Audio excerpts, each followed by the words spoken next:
Pour diviser un morceau de beurre en parts égales, marquez les diagonales et les intersections au milieu.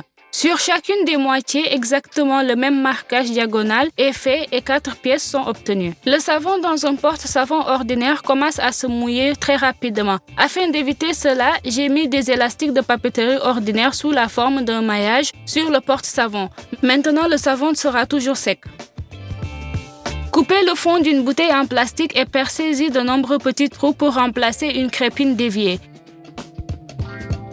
Insérez-le dans le drain et tous les déchets alimentaires, même les plus petits, seront collectés. Une passoire à thé est très pratique pour retirer les petits objets de l'eau chaude ou du bouillon, comme des boulettes, c'est très pratique. Utilisez une coupe pomme pour obtenir de belles tranches de pommes de terre au four. Ils seront dorés et très jolis. Si après la cuisson, les résidus alimentaires ont séché sur la plaque de cuisson, utilisez de la soude ou de l'eau oxygénée pour les laver facilement. Essuyez soigneusement la plaque de cuisson obtenue avec le mélange et elle brillera comme neuf. Pour préparer des scalopes de forme inhabituelle, battez bien la viande hachée dans vos mains, formez une scalope, roulez-la dans la chapelure et placez-la dans le creux de la pâte. Étalez la viande hachée à l'intérieur du moule puis faire frire les galettes. Pour un nettoyage rapide d'un hareng, coupez la tête, la queue et l'abdomen. Nettoyez l'intérieur, de l'arrière, faites 2 coupes de part et d'autre de la nageoire dorsale. Retirez la nageoire et retirez la peau. Séparez soigneusement le filet de la colonne vertébrale. Nettoyez les os et les films noirs restant dans le filet avec une serviette. Coupez le filet fini en portions ou utilisez-le pour la cuisson. Retirez également la peau de la queue du hareng et invitez les amoureux à la savourer. Après avoir coupé le hareng, les mains sentent fort le poisson, même après les avoir lavés. Je vais vous dire 2 façons de vous débarrasser de l'odeur de poisson sur vos mains.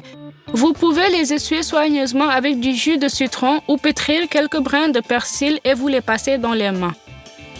Et pour réanimer un morceau de fromage séché, mettez-le dans un récipient approprié et remplissez-le de kéfir, de sorte que le kéfir recouvre complètement le fromage. Vous pouvez également utiliser du lactosérum, fermez le récipient et au réfrigérateur pendant 2 à 3 heures. Lorsque le fromage est saturé d'humidité, épongez-le soigneusement avec une serviette en papier ou en tissu, puis coupez en petites tranches.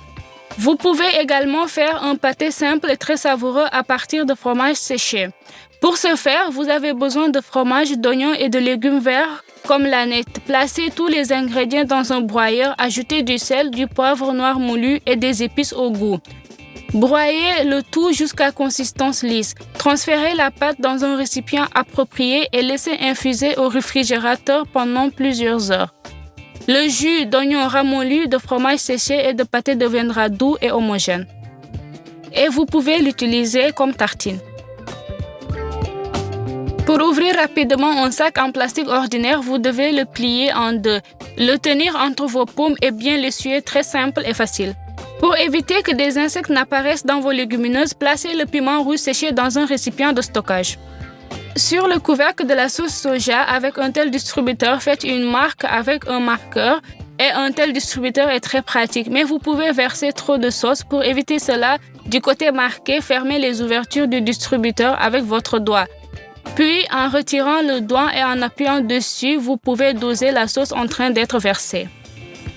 Pliez les feuilles de papier d'aluminium en 2 en diagonale, pliez le sac en laissant un petit trou au fond. Vous obtenez un excellent étouffoir pour faire déborder les liquides. C'est juste très pratique.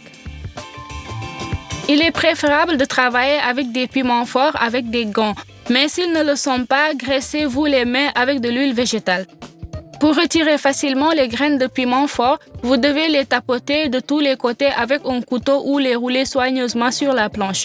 Ensuite, coupez la tige et versez simplement toutes les graines de poivron.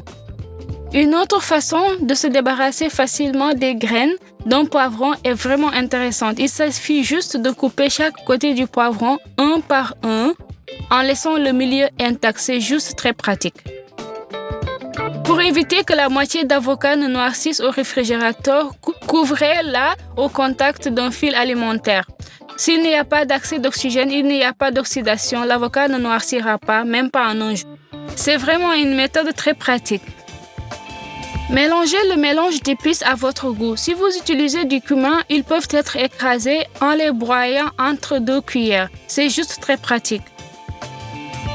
Coupez le filet de cuisse de poulet en morceaux, ajoutez le sel et le mélange d'épices préparé. Bien mélanger et faire revenir rapidement dans une poêle avec un peu d'huile végétale. Découpez de petits cercles en forme de gâteau plat dans un pain pita fin. Pour donner au gâteau la forme souhaitée, utilisez la grille du four. Séchez le pain pita dans un four préchauffé à 180 degrés pendant 3 à 4 minutes. Ainsi, les flancs garderont bien leur forme. Pour la sauce, prenez de la crème sûre ou du yaourt nature. Salez et ajoutez du jus de citron fraîchement pressé. Pour éviter que l'apéritif ne tombe, faites un stand impromptu. Pour cela, utilisez de petits concombres et une feuille de papier d'aluminium. Placez les blancs de pita, remplissez les poulets épicés, du maïs en conserve, des tomates fraîches finement hachées, des plumes d'oignon, quelques tranches d'avocat, de la sauce et des légumes verts. Il s'avère un plat si élégant et incroyablement savoureux. Servez-le à vos invités ou à la famille. C'est juste très appétissant.